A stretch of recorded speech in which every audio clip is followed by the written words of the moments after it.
And welcome into PressBox Live. I'm Stan the Fan Charles of PressBox and PressBoxOnline.com. And if you're watching us, you know that Gary Stein is not with us tonight. He'll be back with us next Thursday when our guest will be Jack Gilden. These PressBox Lives are brought to you by the Costas Inn. Everybody knows the Costas Inn is a great place to go. Drew even knows that. The Costas Inn is a great place to go eat, sit down, step up to the bar. But they have really stepped up their game since the pandemic started, and they are now a #1 destination point for takeout. The Costas Inn doing a bang-up job with takeout at 4100 North Point Boulevard. Phone number 410-477-1975. Joining us today is Drew Forrester of Drew's Morning Dish. And Drew, we got to get the big story out of the way right away. The sports world is talking about it. Where's Gary Stein? The Orioles re-signed Matt Harvey. Right. Either that or where's Gary? That's much bigger than Tiger Woods, isn't it? Either Matt Harvey or where's Gary Stein are the two big sports stories, right? Gary Stein goes where the money is. Oh, no doubt. Where you don't have to, and there's nothing wrong with that. No doubt. But Gary's off on another assignment, as we I love say. it. How you doing? Yeah, Matt Harvey, huh? I think we're going from 64 wins to 68 wins now. We'll see. Bobby Witt, by the way, drove in the game-winning run today for the Kansas City Royals. Oh, well, that's a cool story. Right? First game, right? First major league game? Yeah, that's his first major league game. He looked pretty darn good. That's pretty cool. Siri, all kidding aside, if we get to Matt Harvey, we get to him. But I think today's story at the Masters, that Tiger Woods was able, within about 14 months of a near fatal car crash, to go out on that course that he's always played well at and shoot a 71. I think it's an unbelievable accomplishment. Your thoughts? Well, it's incredible, really. I mean, and there's a couple of interesting parts about it. He's never really played the first round very well there. If you go back and look at his career, he's never been a guy that's going out and shot 5, 6, 7 under in the first round. So this is kind of a normal score for him. Okay. 71, 72, somewhere in there.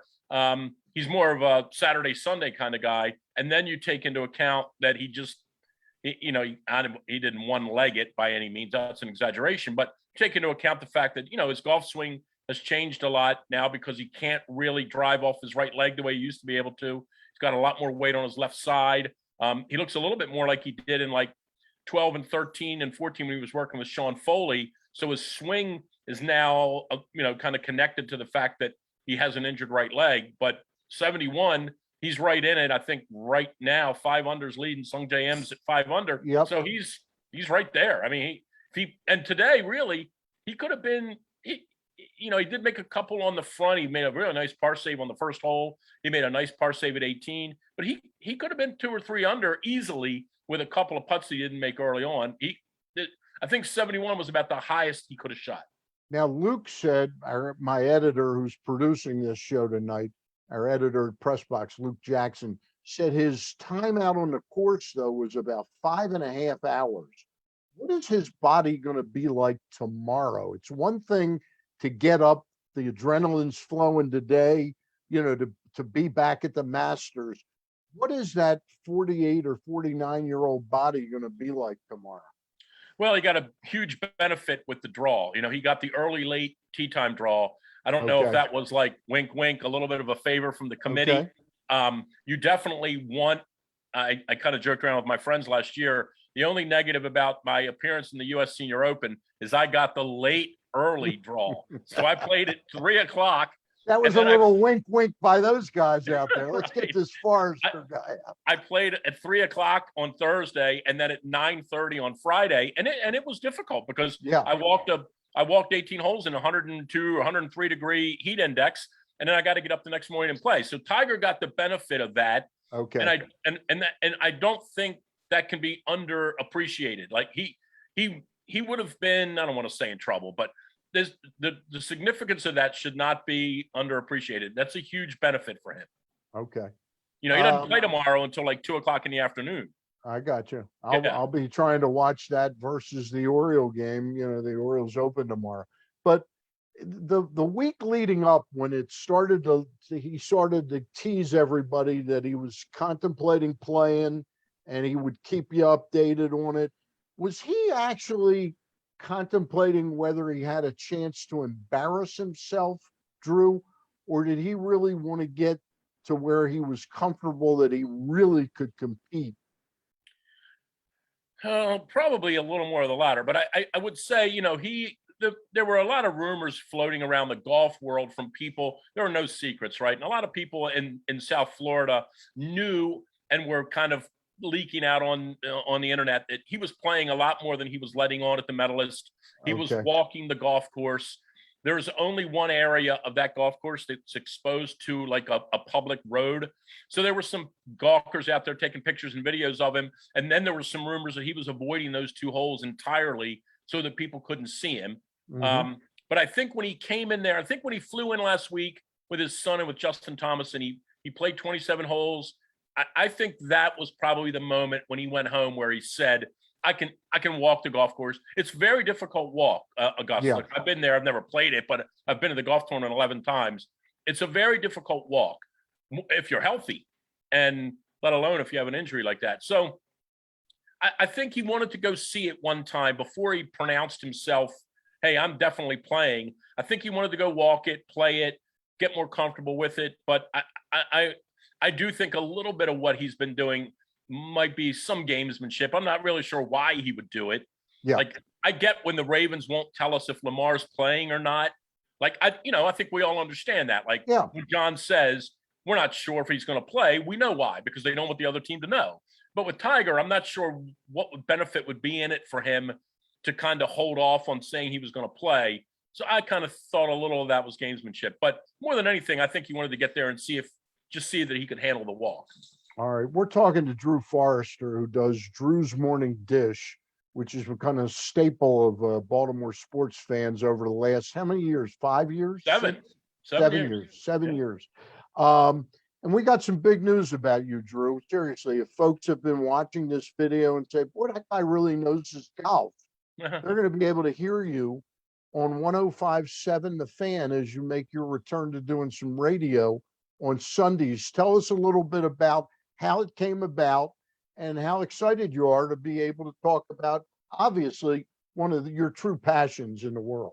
Right. I always said I probably would never go back on the radio again, just because I don't know that I could ever really find the right time slot. And I'm just not as invested in it as I was. And Yeah. because you did it. And I used to lay in my bed and listen to you when you were on CBM and FBR. And I always wanted to be Stan Charles.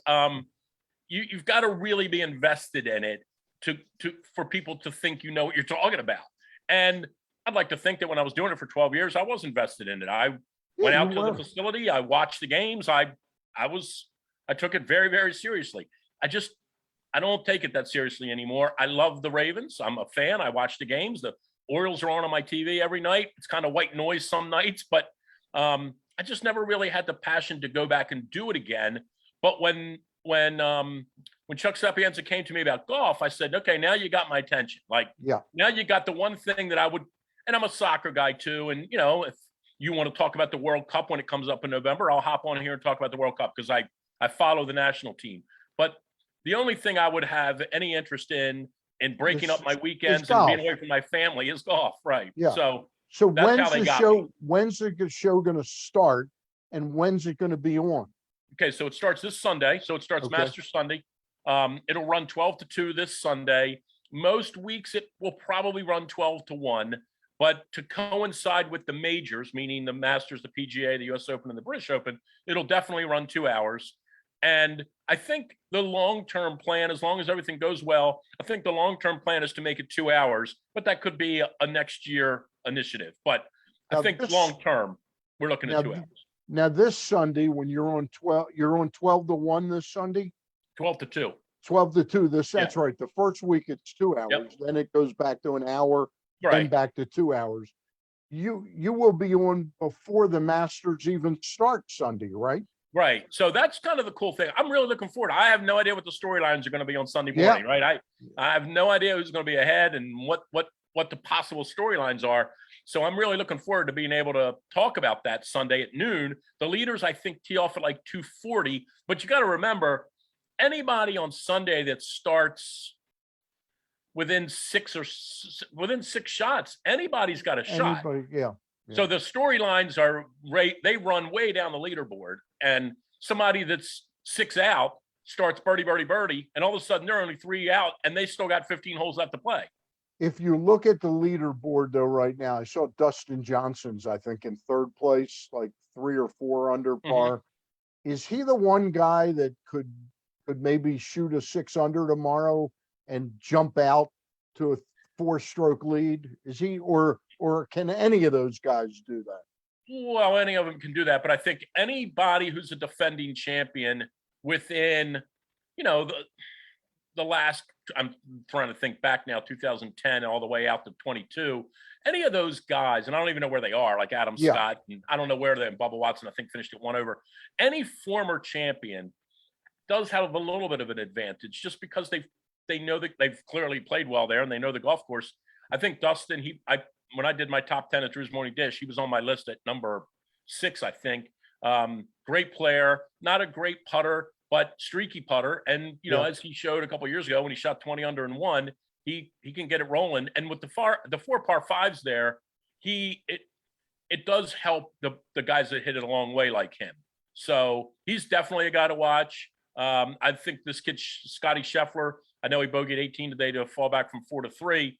I would say right now, if somebody said to me, go make a bet right now on who wins without even worrying about what the odds are, I think Scheffler might win right now.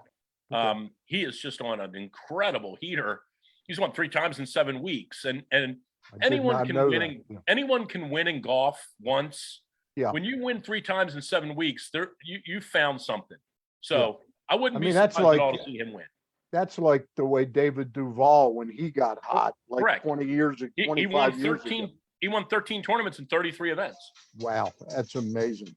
Absolutely amazing. Yeah. So when you get hot like that and you find something, and Scheffler is the funny thing about Scheffler, he's a career winner. He won the U.S. Junior Amateur. He was a great player in college. Texas had some really, really good teams. He's kind of a career winner. He's a little bit like Spieth. Spieth won the U.S. Junior. Spieth actually won it twice. He won the U.S. Junior twice. He won a national title at Texas. Then he came on tour and he won the Masters right away and the British Open and the U.S. Open. Like there are some of those guys who are there are career winners. Yeah. Wherever they've played, even when they were 13 years old. And Tiger obviously is generationally the biggest one of those all, of course. Yeah. So tell us a little bit. I just ran down. You do the Drew's Morning Dish, which you've got content that you write 5 days a week or 7 days? No, 7 every day. 7 days. You're writing every day. Every day. You're coaching golf at Calvert Hall. Yep. And this is about your 4th year doing that? This is 10, believe it or not. 10. This is 10. 10 years. Unbelievable. Yep. I started there in 13. So okay. You've got the new talk show. I know the pandemic probably wiped out your trips business. It did. That was part of the Morning Dish. Are you going to revive that, or is that too much of a pain right now? I think I would revive it. Some things have changed in the ticketing world, interestingly enough, over the last 2 or 3 years that could impede that a little. It's much more difficult now to get tickets on the secondary market. I do have a really good ticket contact at a ticket company, but I may not have enough pull to get what I need. Get the number of tickets you need to make it work. Whole thing work out. But if Springsteen comes around this summer, which the rumor is he's coming around, I would definitely try to get a group of people to go do that. I haven't looked totally in depth. Well, I haven't seen the Ravens schedule because it doesn't come out yet. But if they have some favorable road trip dates, I could still put trips together for that. Yep. When the Orioles get good, we can maybe do a trip together for that. I love it. Let's see I hope I'm around in 2026 with you. Right. Matt Harvey. Hey, your take on, so let's talk about a couple other things other than golf. University of Maryland. How do you think Damon and Evans did, all things considered, pulling Kevin Willard out of the fire? You know what, Stan? I'm an outlier on this. I personally did not really think the job was that attractive, and I think Right. they did a nice job getting him. I know a lot of people argue about that, and Glenn and I have had, you know, Glenn and I have made each other bleed over this over the years. But I don't think the job was that attractive, and I think they got a good guy out of this. Yeah. I was never a huge Turgeon fan, but I also wasn't a basher. I don't think they had very many good basketball players. I Yeah. kind of thought that was their problem. Yeah. I get it. There were some things about him and his personality and some nuances about him that were a little bit off-putting, and it probably was time for him to go. I'm not a coach basher, but it was probably time for him to go. But they need better basketball players more than anything. But I think this was a good hire. I have a feeling he's, that he's kind of what they might need. And I think people were saying, well, we need an invigorating guy and we need a big name. I don't think they were ever going to get that guy personally. Yeah. I really don't. It didn't fit. The couple people that made a little bit of sense, like Andy Enfield and Bruce Pearl, they used the job. If they really wanted the job, they could have gone after it and maybe got it, but they used it to get better situations than they had at their current job. Right. And I think, and you and I, obviously, because we've been around for so long, like no matter what they say at Maryland to try to deflect this statement I'm going to make, it is not the same in the Big Ten. They can say whatever they want. Like they can say anything they want. It doesn't feel the same. The optics of it aren't the same. It's just fans don't get juice to play Nebraska, yeah, it's just not or the same. Northwestern. It's Right. not the same. It's not just the same. not. So now on the women's side of things, Brenda's had a terrific run. She's been there like 20 years, won a national championship early in her career. I'm hearing all of a sudden that the transfer portal on the women's side is percolating. I'm hearing that she's losing some of her players. Have you heard that? Well, yeah. I mean, obviously, Angel Reese, who's the girl from Baltimore, and her brother Julian, who went to St. Francis. That this was probably part of the unintended consequences of the whole NIL thing, right? Yeah. Everyone thought this was awesome for the kids, and to some degree, for them, it is awesome. But also, what happens is when you have a school or two or three who have this perfected, and it's become a little bit of a well-oiled machine, the word gets out, hey, girl, if you want to make $250,000 playing college basketball, you go to Ohio State. Yeah. Or what I'm making that school right. up. I'm just or saying USC or something like that. And I think that's what they're coming up against is some schools are taking it very seriously. Some schools like Maryland might be saying, hey, girls, go out and make 10 grand if you want. While some other schools might be saying, we have 100 grand for you. Here it is, right? So behind this portal move, these couple moves, you think there's money behind it? 1,000,000%. Okay. I don't even think that's. I mean, that would be the natural thing. I don't think that Angel Reese is leaving Maryland because she doesn't like Brenda, and I don't think she's leaving Maryland because she doesn't think Maryland basketball can be good. I think she's leaving Maryland because she's going to make more money somewhere. And and it's funny because I don't know that anyone ever really thought about that before. I agree with you. They were going to make a bunch of money at their own school. Right. Instead, they're going out and peddling themselves to wherever they can get the most money. Yeah. And I'm also hearing I talked to Rob Ambrose about this. He told me that in the case of one player, the NIL money, he had a contract to be at USC before Lincoln Riley went out there, but he had his nil deal done before he was actually offered. It was like sort of that kind of process. The methodology was really almost kind of like perverse. I need to come and play there. Yes. For my own benefit, I could go to a better school, but this is a better marketing fit for me. Hey, I wanted to talk to you about a month ago or 5 weeks ago. I got a call from Ed Hale. Ed said, hey, I want you to come out to the luncheon. Kenny, it's our 40th anniversary of the Blast, right? It's 40, right? Yeah, 40 years. 40 years. It's the 40th anniversary. We're having a luncheon. Kenny Cooper's going to be there. The commissioner, Shep Messing's going to be there. So Stein and I went to that luncheon, and we've got the news that Kenny Cooper couldn't make it in, Messing couldn't make it because of the fog. They were fogged in, Right. couldn't get their planes. You ended up, but Cooper did get in town for the game that weekend, and you ended up spending 3-4 days with him. Was it like just like you hadn't missed him, or have you talked to him a lot over the last 20 years? Well, I've talked to him a lot. I mean, Yeah. I've spent time with him. I went down there for the Super Bowl in Dallas whenever that was in Right. Cowboy Stadium, and The ice storm Super the ice Bowl? storm year. You got a good memory. And I had dinner with him there, and I've talked to him, but I hadn't really done anything like we just did, because Right. he's in Dallas and I'm here. So he stayed at what we called the Stankovic Hilton. He stayed at Mike Stankovic's house, and Mike opened up his wine cellar, and Kenny drank about $5,000 of wine, I think, in 4 days. Mike's back in town. Oh no, I know. That's what I'm saying. Okay, We stayed okay. there. And, Okay, you we- went over there. Okay. we stayed at Mike's house, or Kenny stayed at Mike's house, and I hung out there, and Mike cooked food, and we had a great Right. time. Right. It was What's awesome. what's Kenny, he like today? What kind of headspace is Kenny on? well, it's so funny you asked that. I took him out to a Calvert Hall practice.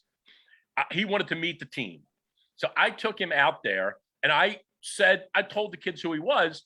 And I mean, I looked around, and they're all looking at me like what are who you, the hell what are is you this? talking about? Like Baltimore who? Blast who? Kenny Cooper who? And I said to him, like, you have no idea the Right. status of this guy Right. in 1980, right? Well, these Yep. kids, they don't even know 2000, let alone 1980. I mean, he impressed Kenny- he impressed Charlie Ekman.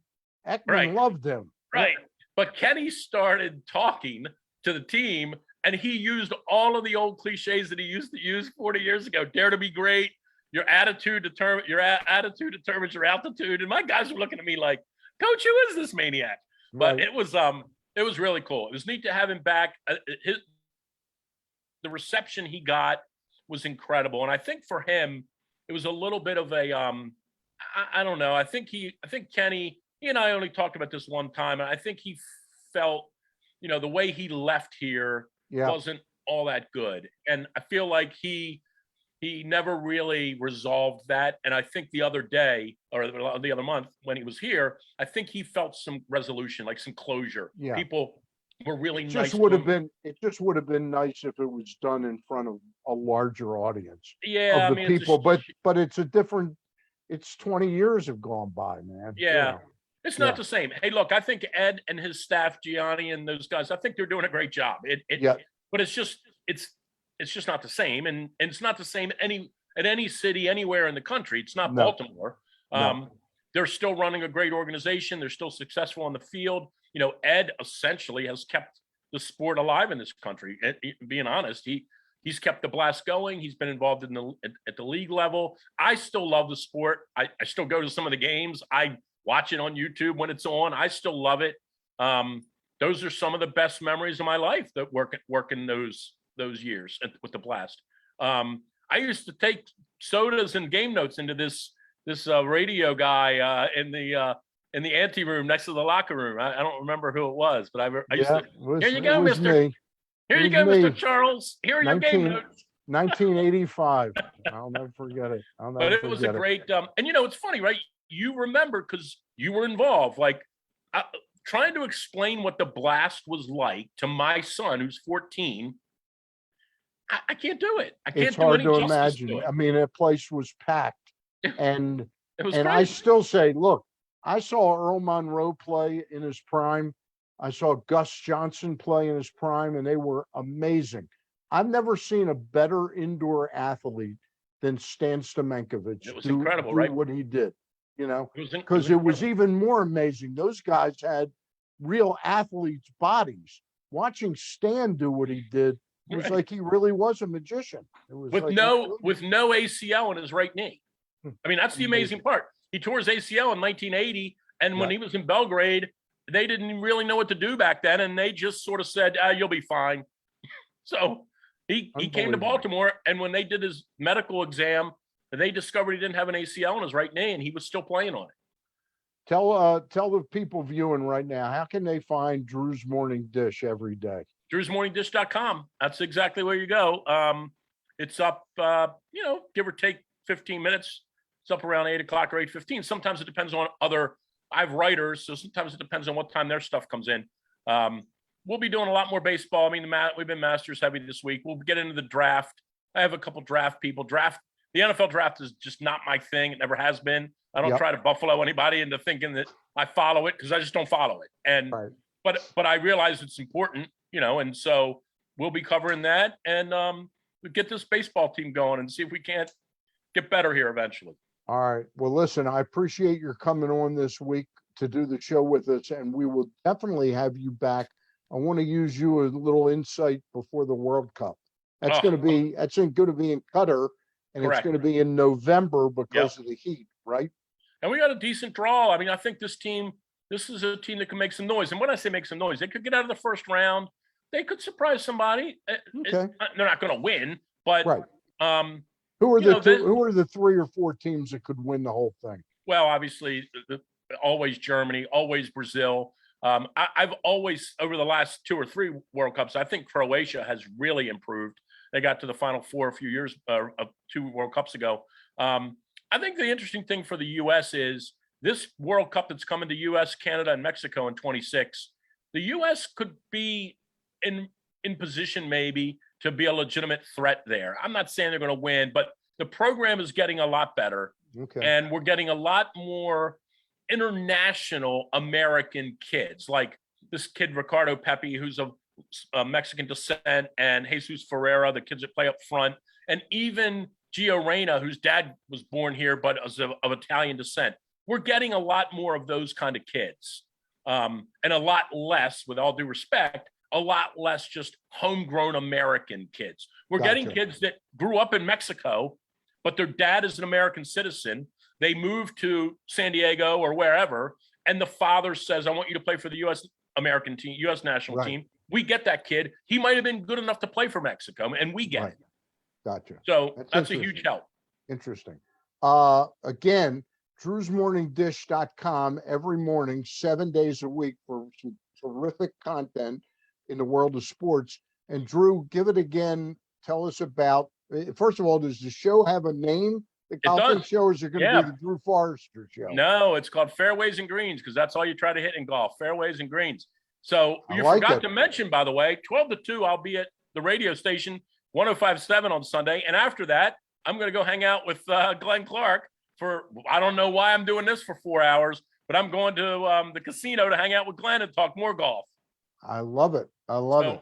I'll be with Glenn in Press Box on Sunday afternoon, this Sunday. If you want to come down to the Maryland Live Casino in Arundel Mills, Glenn and I will be there from 2 to 6. And if you ever need on your radio show somebody to jump in for 5 minutes to talk baseball, you know where to reach me. I'm excited. What's your Oriole prediction, by the way? How many wins are they going to have? I got to be honest with you. I'm thinking like 58 to 62. That's kind of where I am. The pitching staff has got a chance to be. I'm going to write it in our next issue. I'm going to write a this, that, and the other thing, like 3 shorter pieces. I'm going to talk about my time covering Coach K. I'm going to talk about Kevin Willard versus Ryan Odom, how they got the same type of family guy lineage. But I'm also going to talk about that if Mike Elias wanted to show a little bit of heart, they should extend Brandon Hyde 2 years right now, because constantly cutting his feet off underneath of him and constantly making the pitching staff worse is really not fair to the guy. 100% agree. Are you thumbs up or thumbs down on the wall? I'm anxious to see how it plays. I was talking to somebody about it, Drew, to be honest with you. The team, when they started in 92, it's 30 years at the ballpark, they had Mussina, Ben McDonald.